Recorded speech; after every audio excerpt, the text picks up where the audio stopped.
What's up, everyone? This is Leon, the Paperback Maniac, and I am back with yet another quick and dirty paperback horror novel review. Today, we are taking a look at Dreamhouse by Douglas Borton. This book was published by Onyx in 1989. I actually own all 5 Douglas Borton books. They were all published by Onyx. One of them was published by Signet, but we don't need to split hairs. This is the second novel of his I've read. I thoroughly enjoyed his first novel, Manstopper, which was published the previous year in 1988, and I've been wanting to read this one ever since.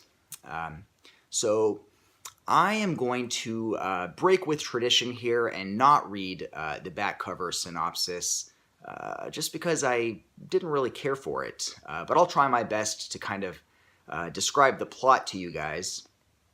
So this book follows Matthew Wilde. He is a successful Hollywood screenwriter of mostly schlocky horror movies. Although successful schlocky horror movies. I mean, this was the 80s after all. And he decides he needs to take a break from the stress of his job and LA and go with his family up to Northern California for a couple of months over the summer. And he rents a house on a cliff overlooking the Pacific, a beautiful location, and basically goes up there to decompress on vacation with his family. Now, this house that he rents is known as Ragged Edge, and it is quite a character in itself. So it's a mansion that was built earlier in the 20th century, right after World War II, and it's like this kind of, it's a clashing architectural styles. It's like at once Gothic and postmodern. It's sprawling. It's got warped dimensions, jutting angles, really kind of just disorienting. And the inside of the house is quite disorienting as well. It's described as being, it's like being in a fun house or like being on a ride at Disneyland if Walt Disney had been a madman. So clearly, a good place to go for a man trying to decompress on vacation, right?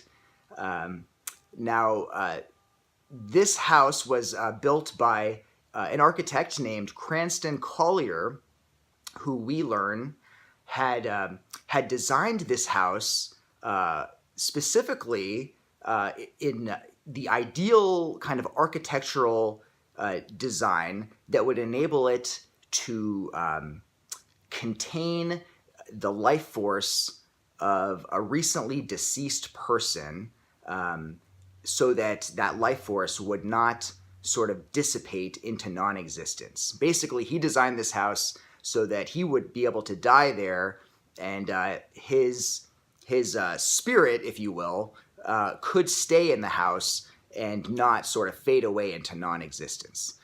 Now, sadly, Cranston Collier died outside of the house, so he was not able to stay there.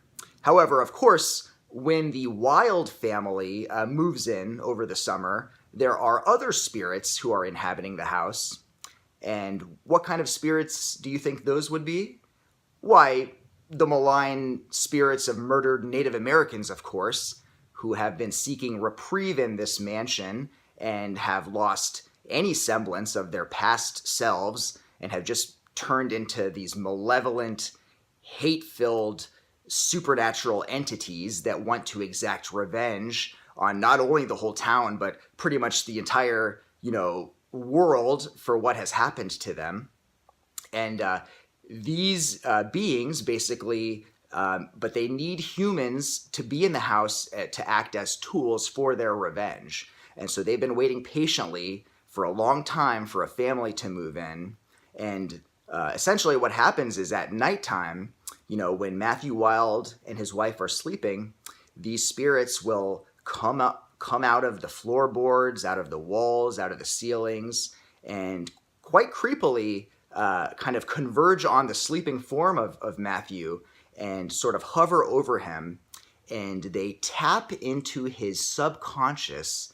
They basically kind of channel the energies of his subconscious sleeping mind, and they are able to manifest whatever weird, crazy stuff is in his sleeping mind, manifest it into physical, real threats that can go out and wreak havoc on people in the town. And that right there is what at first separates this book from sort of more traditional haunted house stories, where usually the haunts and the doom and everything is sort of circumscribed to the house alone. Well, in this one, it's kind of cool because these spirits, while they are sort of restricted to being in the house, they can tap into the subconscious of the sleeping people there, but then manifest those things to go out and attack people in the town. And of course, the conceit of having a horror screenwriter be the one whose subconscious is tapped into allows Douglas Borton to kind of have a lot of fun with some really creative and gory set pieces. So, at first, early on in the novel, we get a baby monkey named Jojo, which was something from the father's past, like a nightmare he had had as a kid.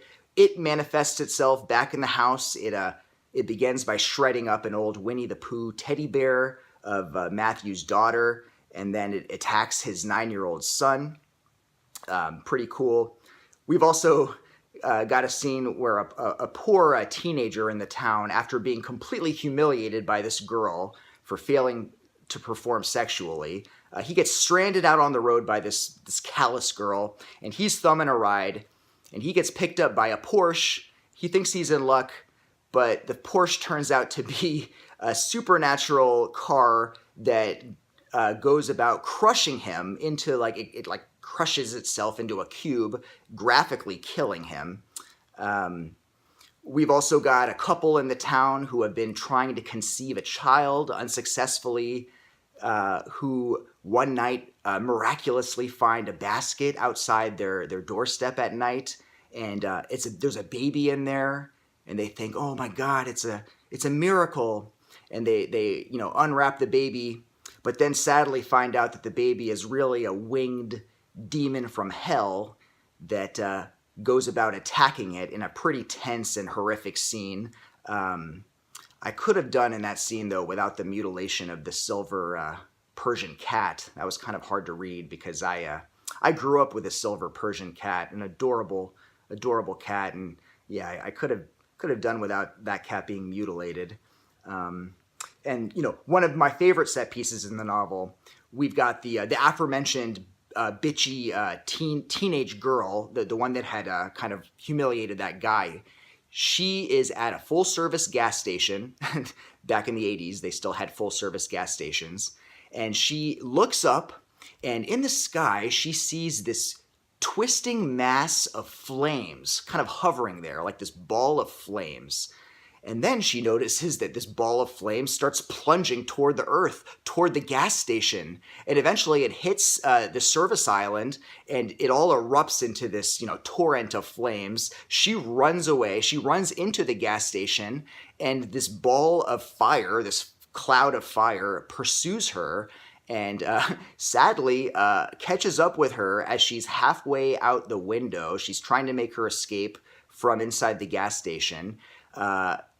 Begins by burning her legs, and then slowly, almost lovingly, working its way up her body to eventually melt her face off.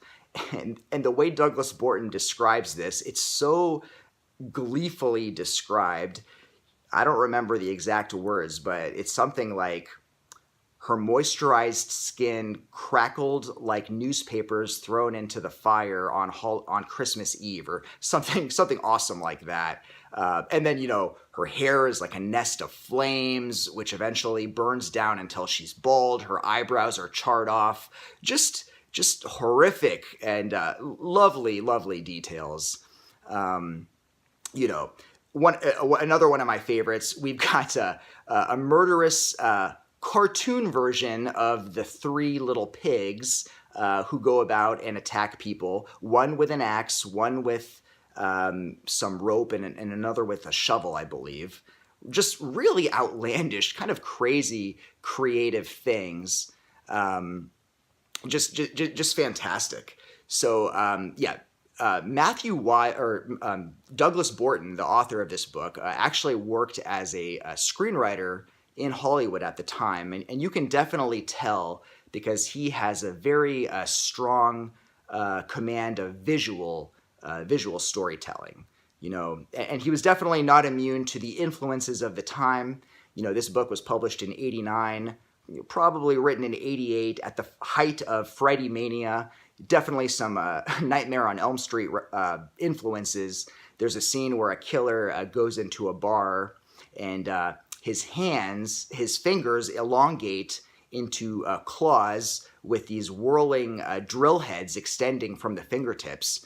And he goes to the bartender and he starts spouting one-liners. I believe he says something like, "For all that you do, this blood's for you." Like a riff on the old "This Bud's for you" for Budweiser. And then he goes about plunging those drill heads into the bartender's heart in a pretty cheesy, deliciously cheesy and fun scene.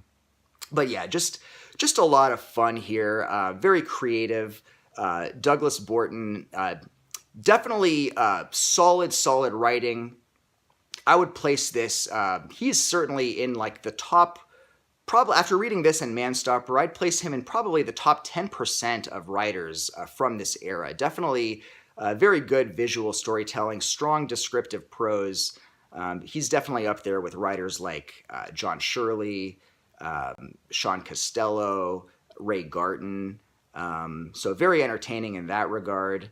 Just everything really came together in this one. I really enjoyed it. It has a fun and engaging premise, if not completely original. I mean, the 70s and the 80s saw no shortage of novels where, Native Americans are seeking to exact revenge, but it makes up for it in its execution, unlike, say, previous novels I've reviewed like Sandman by William W. Johnstone. This one actually more than makes up for it in its creativity and its execution, in its writing. It's got a fun, spooky setting. It's got just great gore, great set pieces. And last but not least, I love how proudly 80s this novel is. It just really fun. I mean, there are references to Snoopy, to Winnie the Pooh and Tigger, to, there's like a remote-controlled R2-D2 toy, Sam Goodies. There's like a pizza parlor called Power Pizza where teenagers are hanging out and playing the arcade, things that just do not exist anymore. So I do love it for that as well. But Dreamhouse gets my highest recommendation. If you like late 80s supernatural horror, you cannot go wrong with this book. I had a lot of fun reading it. And definitely keep an eye out for it if you're into that kind of thing, because it is fun. All right, so that was Dreamhouse by Douglas Borton. Hope you guys enjoyed. If you did, if you like these kind of videos, don't forget to like, give me a thumbs up, share them with your friends, subscribe. It would mean a lot to me. And, be on the lookout for more reviews, of course, more collection updates. The collection is constantly being updated, and lots of other fun stuff. I was also recently tagged in the small booktuber tag. I was very honored of that, and I'll probably make that video sometime soon. So if you've been dying to know more about me, keep a lookout for that as well. So until then, have a great day, and you know what? Pick up an old paperback.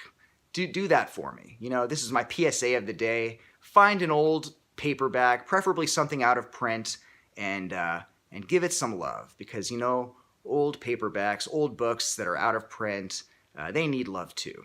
So with that, I will let you guys go. Thank you, and I'll see you later. Peace out.